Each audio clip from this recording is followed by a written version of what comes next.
जय श्री राम। प्रभु, आप सबों ने मनोहर कांड के सर्ग 1 से लेकर 18वां सर्ग का श्रवण किया।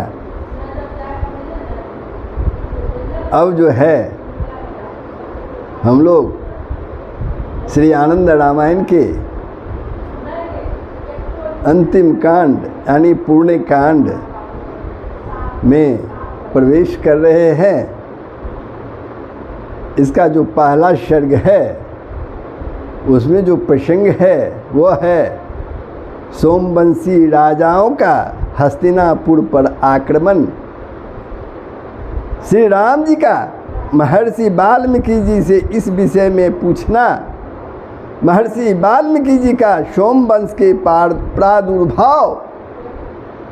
प्रादुर्भाव तथा नल आदि राजाओं की कथा सुनाना, ये प्रसंग आप लोग पूर्णकांड के पहला सर्ग में श्रवण करेंगे। तो प्रभु, प्रसंग प्रारंभ हो उसके पूर्व आप लोगों से नम्र निवेदन है कि यदि आपने वीडियो को सब्सक्राइब नहीं किया है तो अवश्य ही सब्सक्राइब कर दें, बेल आइकन को दबा दें, कमेंट करें, शेयर करें। यदि वीडियो सब्सक्राइब ना होता हो तो मेरे YouTube channel Sanatan Darshan with Dinesh को YouTube पर सर्च कर उसे सब्सक्राइब कर दें। साथ ही आप YouTube पर संपूर्ण रामचरितमानस और श्री आनंद रामायण का आप श्रवण कर सकेंगे। तो प्रसंग प्रारंभ होता है। एक समय की बात है, राघवेंद्र श्री रामचंद्र जी देवी सीता जी के साथ सभी प्रकार से आनंदित होते हुए अयोध्या के राज का भली भांति संचालन कर रहे थे।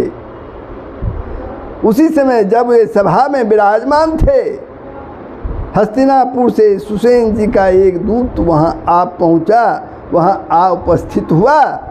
वह अत्यंत व्याकुल था। उसने श्री राम जी को प्रणाम किया और कहने लगा, कमल पत्र के समान प्रफुल्लित नेत्रों वाले हे राम, चिरंजीवी नल आदि सोमवंश में उत्पन्न राजाओं के द्वारा संपूर्ण हस्तिनापुर नगर घेर लिया गया है। दूत का इस प्रकार का वचन सुनकर श्री राम जी को अत्यंत ही आश्चर्य हुआ और वे अपने कुल पुरोहित महर्षि वशिष्ठ जी से बोले अपने कुल पुरोहित महर्षि वशिष्ठ जी से बोले, हे गुरु, मेरे राज करते हुए कभी भी कोई नृपश्रेष्ठ मुझसे युद्ध करने नहीं आया, किंतु आज मैं यह क्या सुन रहा हूँ। हे गुरु, इसमें क्या कारण है? आप ठीक से विस्तार पूर्वक विचार कीजिए। राम जी के इस प्रकार के वचनों को सुनकर गुरु वशिष्ठ जी उनसे बोले, मैं इस विषय में महर्षि वाल्मीकि जी से पूछता हूँ, क्योंकि उन्होंने ही आपके जीवन चरित्र को लिपिबद्ध किया है। गुरु वशिष्ठ का यह वचन सुनकर श्री राम ने लक्ष्मण को भेजकर मुनि वाल्मीकि जी को बुलवाया। श्री राम ने सीता के साथ वाल्मीकि जी का पूजन करने के बाद संपूर्ण वृत्तांत से उन्हें अवगत कराया। इस पर मुनि वाल्मीकि जी के कुछ मुस्कुराते हुए राम जी से कहने लगे, मुनि वाल्मीकि जी मुस्कुराते हुए राम जी से कहने लगे, हे राजेंद्र, क्या आप इस बात को नहीं जान रहे हैं कि जो कि विनोद में मुझसे पूछ रहे हैं?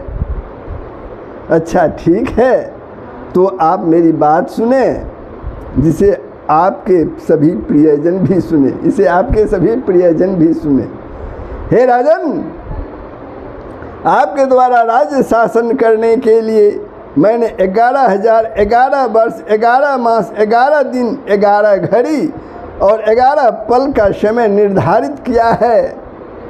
यह बात मैंने आपके द्वारा अवतार ग्रहण करने से पूर्व में ही अपने द्वारा बनाए गए 100 करोड़ श्लोकों वाली रामायण महाकाव्य में लिखी है।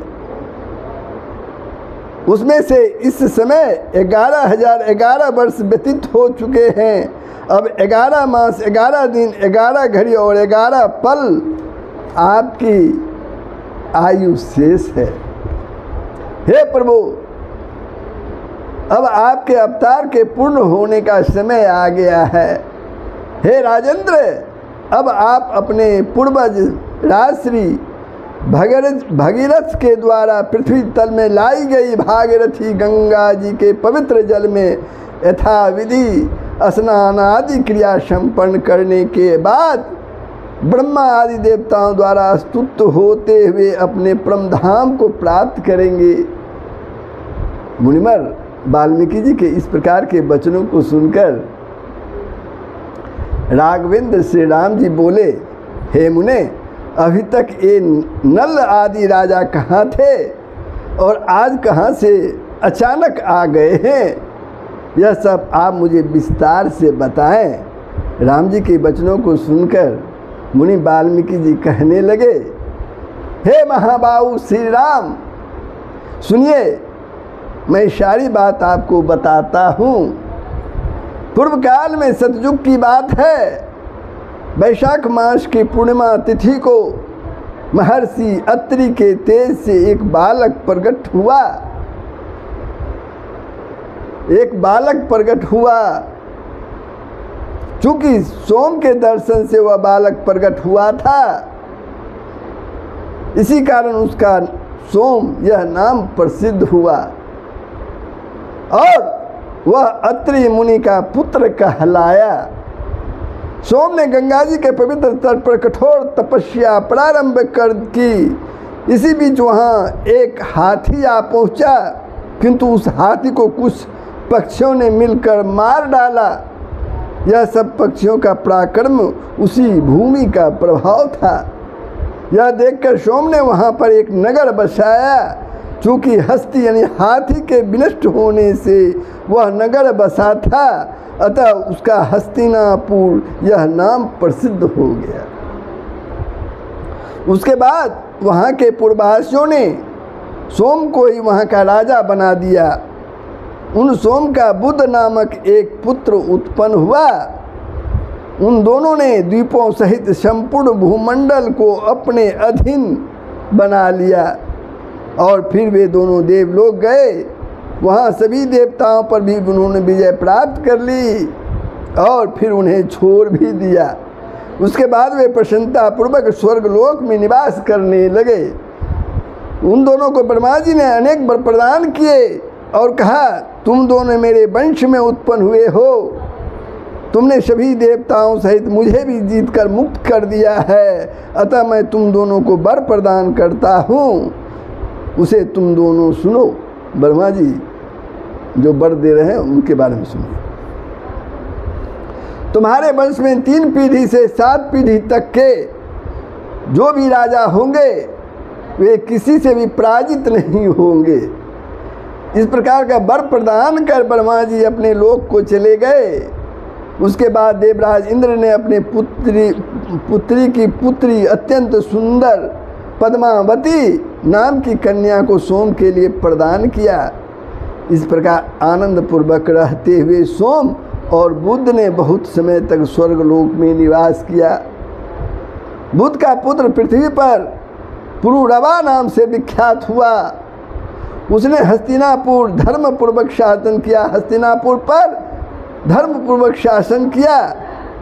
पुरुरवा का गव्य नामक पुत्र उत्पन्न हुआ और गव्य का पुत्र अल्प कहलाया। अल्प का पुत्र नल हुआ जो समस्त प्रकार के ऐश्वर्य से संपन्न था। उसने दिक्पालों पर विजय प्राप्त करने के लिए उद्योग किया। उसने हस्तिनापुर के राज्य का दायित्व पुरुरवा आदि अपने 3 पूर्वजों को सौंप दिया और वह स्वयं 7 द्वीपों के श्रेष्ठ राजाओं को साथ लेकर श्रेष्ठ मेरु पर्वत पर जा पहुंचा। वहाँ उसने सर्वप्रथम दिक्पाल अग्नि पर विजय प्राप्त की। उसके बाद निरृक्ति को जीतकर वह रावण आदि के साथ वरुण को जीतने के लिए गया। हे राम, उसी समय रावण अपनी सेना को साथ लेकर शीघ्र ही स्वर्गलोक जा पहुंचा। वहां उसने इंद्रादि देवों पर विजय प्राप्त कर ली और इंद्रादि देवों को लेकर अपनी लंका में चला आया। तब सोम अपने पुत्र को तथा मित्रों को लेकर रावण से युद्ध करने और इंद्रादि देवों को उसके बंधन से मुक्त कराने के लिए चल पड़ा। उसी समय शीघ्र ही वहां पहुंचकर ब्रह्मा जी ने सोम को युद्ध करने से मना किया और कहा कि मैंने उसे यह वर प्रदान किया है कि रामावतार में साक्षात विष्णु ही नर रूप धारण कर उसका वध करेंगे, अतः तुम रावण से युद्ध करने के लिए मत जाओ। ब्रह्मा जी का इस प्रकार का वचन सुनकर सोम पुनः अमरावतीपुरी में चले आए। इधर पृथ्वी लोक में राजा नल ने वरुण, वायु, कुबेर तथा ईशान इन सभी दिक्पालों पर विजय प्राप्त कर अपने को कृतार्थ माना। उसके बाद वह इंद्र को जीतने के लिए उद्यत हुआ। इस प्रकार नल के द्वारा राज्य करते करते सतयुग का समय व्यतीत हो गया। त्रेता युग की समाप्ति पर उसने अन्यान्य वीरों को तो देखा किंतु रावण नहीं देखा, रावण को नहीं देखा। उसे अपने दूतों से ज्ञात हुआ कि रावण पृथ्वी लोक में है। उसने पुनः देवताओं को अपने अधीन किया और फिर लंका को भी अपने अधीन कर लिया। कुछ समय बीत जाने पर नल का नंदुक नामक एक पुत्र हुआ। नंदुक नामक एक पुत्र हुआ। नंदुक का पुत्र जातिकर हुआ। नंदुक का पुत्र जातिकर हुआ और उसका पुत्र वसुद कहलाया। वसुद का पुत्र लघुश्रुत और उसका पुत्र हुआ सुरथ। उसका पुत्र हुआ सुरथ। सुरथ का पुत्र अजमीर हुआ। इस प्रकार वंश की वृद्धि होती गई। उसके बाद नल ने अपने मंत्रियों के साथ यह मंत्रणा की कि यदि रावण के द्वारा इस पृथ्वी लोक में समस्त देवताओं को अपने अधीन कर लिया गया है तो फिर इंद्रलोक जाने से क्या प्रयोजन। रावण तो हम लोगों का सेवक है और वह हमें राज्य का कर प्रदान करने वाला है। अतः इस समय अब हमें अपने नगर को चलना चाहिए। बहुत सी दिशाओं में घूमते हुए हम चिरकाल से जीवित हैं किंतु हमारे पूर्वज पुरुरवा आदि जीवित हैं या नहीं हैं, हमें बहुत समय तक इधर उधर घूमते रहने से उन सभी के विषय में कोई भी समाचार सुनने को नहीं मिला है। अतः अब हम अपने नगर चलकर महर्षि अत्रि के वंशज उन राज ऋषियों के विषय में जानकारी प्राप्त करें। हमें यह भी जानना होगा कि रावण ने कहीं स्वर्ग दर्शन की इच्छा से वहाँ गए हुए सोम एवं बुध को भी देवताओं के साथ बंदी तो न बना लिया है, अथवा क्या उन दोनों को छोड़कर अन्य सभी देवताओं को ही रावण ने अपने अधीन कर रखा है। इस विषय में हमें कोई जानकारी नहीं है। अब तो हस्तिनापुर जाने पर ही हमें सारा समाचार ज्ञात हो पाएगा, ज्ञात हो सकेगा। अतः इस समय जो करणीय है वह हमें करना चाहिए। इस प्रकार का निश्चय करके राजा नल ने अपने नगर हस्तिनापुर को प्रस्थान किया। वाल्मीकि जी पुनः बोले, हे राम, इसी समय इस पृथ्वी पर इसी पृथ्वी पर आपका अवतार हो गया। आपने रावण को मारकर देवताओं को बंधन मुक्त किया और फिर वे सभी देवता स्वर्गलोक को चले गए। आपने सातों द्वीपों के राजाओं को अपने अधीन बना लिया। पुरुरवा आदि राजाओं पर भी विजय प्राप्त कर आपने उन्हें वहाँ से निष्कासित कर हस्तिनापुर के राज्य पर वानरों के साथ सुसेन को वहाँ के राज्य पर अधिष्ठित किया। उसके बाद समय बीतने पर पुनर्वाह आदि वे राजा मृत्यु को प्राप्त हुए। इस समय सोम वंश में उत्पन्न नल आदि 7 द्वीपों के वे 7 श्रेष्ठ राजा आपके समीप आ रहे हैं। पूर्व में आपने उन्हें अपने बस में कर लिया था और अभी तक वे अन्य द्वीपों में रह रहे थे। वे सभी बलवान श्रेष्ठ राजा अपने पूर्वजों को साथ लेकर भारी संख्या में जमा होकर यहाँ हस्तिनापुर की ओर आ रहे हैं। उन सोमवंशी राजाओं के साथ आपका घोर संग्राम होगा। तब ब्रह्मा जी देवताओं को साथ लेकर आपके पास आएंगे और नल आदि को तुम्हारे चरणों में प्रणाम करवाएंगे। नल आदि को आपके चरणों में प्रणाम करवाएंगे। ब्रह्मा जी आपकी स्तुति प्रार्थना करेंगे और आपको वैकुंठ लोक ले जाएंगे। हे राम, वाल्मीकि जी पुनः कहते हैं, हे राम, इस प्रकार से मैंने आपके द्वारा नल आदि चंद्रवंशी राजाओं के विषय में पूछे जाने पर उनका वृत्तांत विस्तार से आपको बतला दिया है।